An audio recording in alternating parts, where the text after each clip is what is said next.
The Seiko umbrella of brands have not made things the easiest at times with their naming conventions, but they have greatly improved their market awareness enough where people now understand the distinct differences between Grand Seiko and Seiko. But one of the brands that is more often forgotten and more recently revived is King Seiko.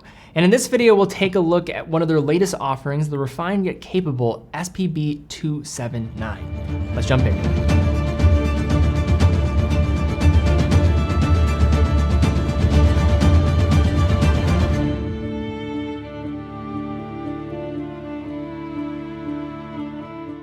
So now with the holidays here, I wanted to mention something really cool that we have going on teddybaldassarre.com, which is 0% financing up to 24 months. So for a limited time for the holiday season, we'll be offering this 0% interest 24-month payment on select models on our site. So typically if you have monthly payments, you are stuck paying additional interest. So I'm really glad to be able to offer this. This doesn't add any additional cost to your payments. It just gives you more flexibility to pay for something over a longer period of time. Specifically, if you want to look at something like the Longines Zulu time that retails for $3,050 with 24-month payment at 0% interest, you could own this watch with no additional cost. It would only require you to pay around $127 a month. In addition, although we do not have this King Seiko on our site, we also officially became an authorized dealer of Seiko. So if you want to shop a wide variety of curated models from the brand, 40 products that I handpicked and something that I really spent some time with, I love Seiko, love what the brand has to offer, tremendous value. I really tried to select some of the best just pockets of value that the brand has to offer. All the products come with a full factory warranty, so you're completely covered if anything goes wrong. We also offer that financing on Seiko watches. And then finally, any purchase also helps out the content. We don't take money from the brands to produce the content here on the channel. How we're able to do it and fund all of these productions, support the team, is through purchases on our website on teddybaldassarre.com. So definitely check out those two things down below, both the financing as well as get lost in some new Seiko models that we have on our site. But today we're looking at this King Seiko model. So first, understanding what King Seiko is, we'll talk about that, then shift into some coverage of this watch specifically, and then at the end, talk about some final points of consideration for this watch, and ultimately, what is my take on this timepiece and the positioning of it within Seiko's broader collection. For better or worse, Seiko has long been considered an affordable watch brand in recent decades, having made its name with reliable mechanical watches produced in mass volumes at attainable prices, especially when compared to Swiss competitors. Along the way, Seiko has also authored some of the most iconic designs in watch history, with models like the 62 Mas, the 6105, 6309, and the SKX from the diving collection, or chronographs like the 6139 Pogue taking up more complicated side of affairs. However, given Seiko's status as a fully vertically integrated manufacturer, the brand is also more than capable of some impressive watchmaking befitting of the higher rungs of the watchmaking ladder. In 1960, Seiko launched a new brand, Grand Seiko, a successful attempt to create a more luxuriously positioned timepiece designed to compete with the Swiss giants of the industry. In addition to Grand Seiko, after a few initial attempts bearing the name, the first real King Seiko model, known as the KSK, was released in 1965. Now, where Grand Seiko represented the very highest level of hand finishing, watchmaking tech, and attention to detail under the Seiko umbrella, the King Seiko collection was intended to offer a more luxurious experience compared to the standard models from the brand, and did act as an indirect competitor in some ways to Grand Seiko of that era. Yet as Grand Seiko has ascended to enthusiast prominence, now completely separating from Seiko as a business since 2017, the King Seiko name has remained essentially dormant for decades, with only a passionate community of watch nerds snapping up vintage examples at prices that were, especially for the level of watchmaking being offered, a pretty solid bargain. Fast forward to early 2022, and the new King Seiko collection was released with a design that closely remodeled the 1965 King Seiko KSK while offering a slew of upgrades, all positioned at an eyebrow-raising price point of $1,700.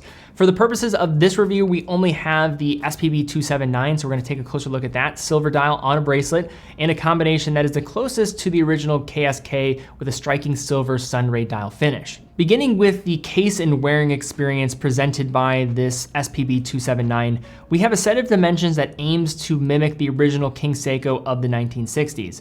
At 37 millimeters in diameter, 12.1 millimeters tall, including the box section sapphire crystal, and a condensed 43.6 millimeters in length, the King Seiko enables a retro feeling wearing experience that absolutely sings on a smaller wrist, feeling ripped straight out of the mid 20th century, while also providing enough visual real estate for the heightened level of finishing to come to the forefront. With razor sharp facets at the broad lugs and surfaces that alternate between stark vertical brushing and high polishing, this is a case that absolutely feels of its price category. All the small details were clearly considered, with a polished bezel that is sharply stepped as it approaches the crystal. The case flanks are vertically brushed, and the 279 features a signed 5.7 millimeter push-pull crown resting in its usual 3 o'clock position, helping to ensure 100 meters of water resistance. Set between 19 millimeter lugs, we have one of the big surprises of this watch, the 7-link bracelet that is very much, and again, feeling of the price range that is being asked here.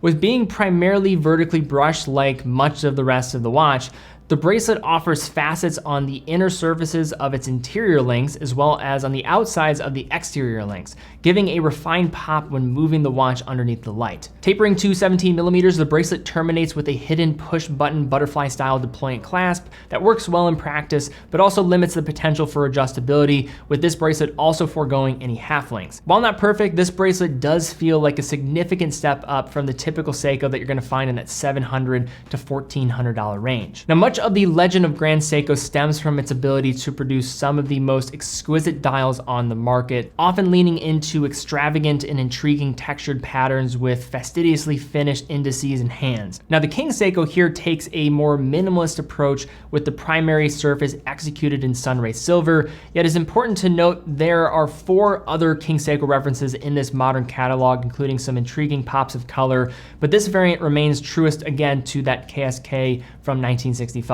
A straightforward minute track is printed in black and interrupted at the 5-minute positions by applied faceted indices that pop from the dial's central surface thanks to their many polished angles. The 12 o'clock index is doubled with a contrasting knurled texture that helps with aligning this dial's entirely silver colored presentation. A pair of faceted Dauphine style razor sharp hands are managing time-telling duties while rotating over the applied Seiko signature at noon, and straightforward printed King Seiko in automatic text at 6. As it was in 1965, the watch forgoes the use of a date complication, offering an unquestionable symmetry, opting for a simple, dressy approach with omitting lume in the process. Legibility is still fine in daytime hours despite the monochromatic format, but with this watch lacking lume of any kind, this isn't a great option for nighttime viewing. But now let's talk about where I think there is going to be the most common point of conversation and criticism for this piece, and that is with the case back and movement within. So if you're familiar with the vintage King Seiko models, you might have also been aware of their medallion located on their case backs. Here we have a more simple engraving on the screw down case back, providing protection for that 6R31 movement within.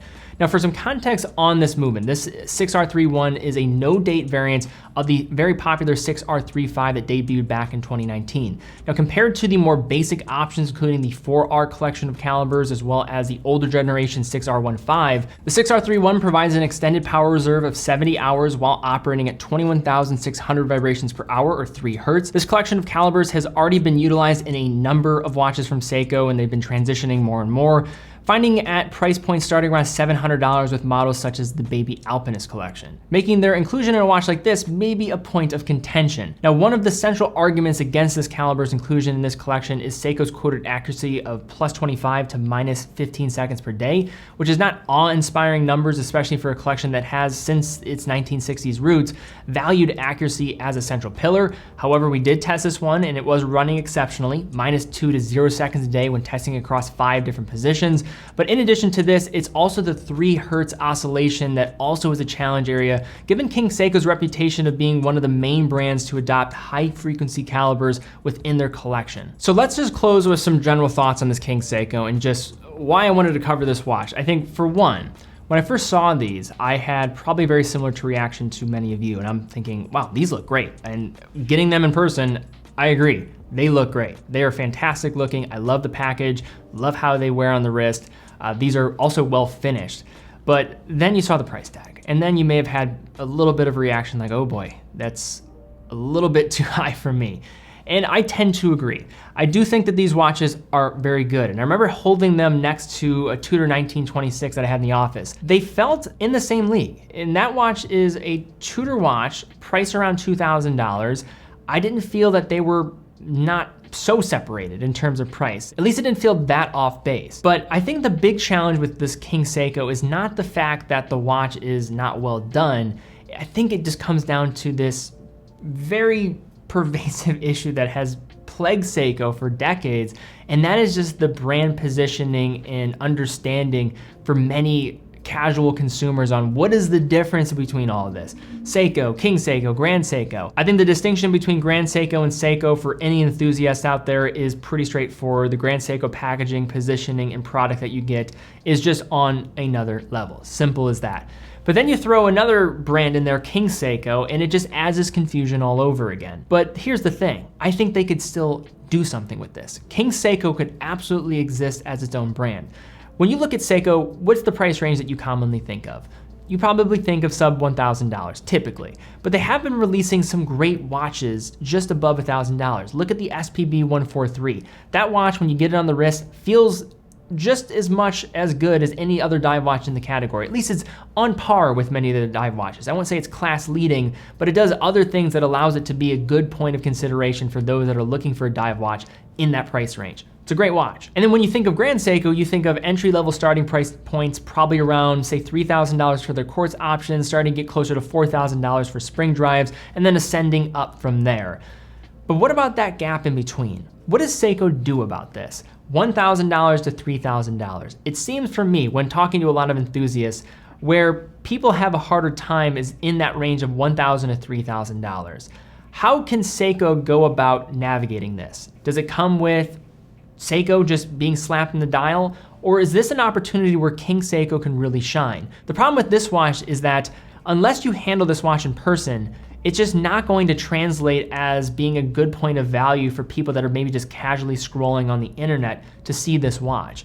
They want to see something in addition to that. And with the movement being supplied in here that's also in some other more attainable Seiko options, it doesn't really provide enough that I think somebody can justify paying a bit more. But if Seiko is really set on making King Seiko a thing, I think they should own it. Rather than just slapping a name on the dial, I think they should think about other ways in which they can separate. I think first it's going to come down to the movements. Maybe unveiling, at least showing a 6L35 movement on the inside, get to a 4 Hertz movement, and try to price it in the same range. Then if they wanted to, create a new high beat movement and give something that is going to allow someone to identify like, hey, this is not just your run-of-the-mill Seiko. They're going the extra mile in different areas. The finishing is there. The package feels way more premium than a traditional Seiko, but I think there's some details that can be ironed out, both with the specifications of the watch, but also just the positioning of the brand. The good news here is I think this is a good attempt and a cool watch, and I would still consider getting one of these watches. But I think this could go from being like, okay, another watch that's in this sphere and it sure is an expensive, say, Seiko, to transitioning it to something different would be my quest if I was in Seiko's shoes. I'd be thinking about how could I make this not just any watch that we're making, how can I make this separate from the other watches that we're making to have its own unique lane and identity. It has the opportunity with King Seiko's history and affiliation and what it's been known for in the past to fit in a nice middle ground between Seiko and where people typically will associate it, and then Grand Seiko above. If I'm them, that's what I'm thinking about, and I'm trying to make that work as much as possible. And if this is the direction they're going, I encourage them to keep going because this is pretty cool. But all right, guys, that is my take on this whole King Seiko conversation and this watch. Again, cool watch. I think there's some room to grow here. And I think if Seiko's smart, they will consider on continuing to grow here because there is certainly something here in a market opportunity that I think enthusiasts will get behind. They just want to see that there is something that they're going to get for spending a bit more money in comparison to a traditional Seiko. Sure, they get it with some of the finishing, but I think they can do even more here in terms of the packaging. But what is your take? Do you like this watch? Do you not like this watch? Where do you fall in terms of the conversation here? Also, in addition to that, if you did like this video, please give it a thumbs up, subscribe, and hit the bell icon. Really would appreciate that as well. Definitely check out TeddyBaldassarre.com, full authorized dealer of 30 brands, quick and fast fulfillment, dedicated customer support, and a full factory warranty for all the products that we offer. But guys, thank you again so much for watching. Be well, and I will see you all very soon.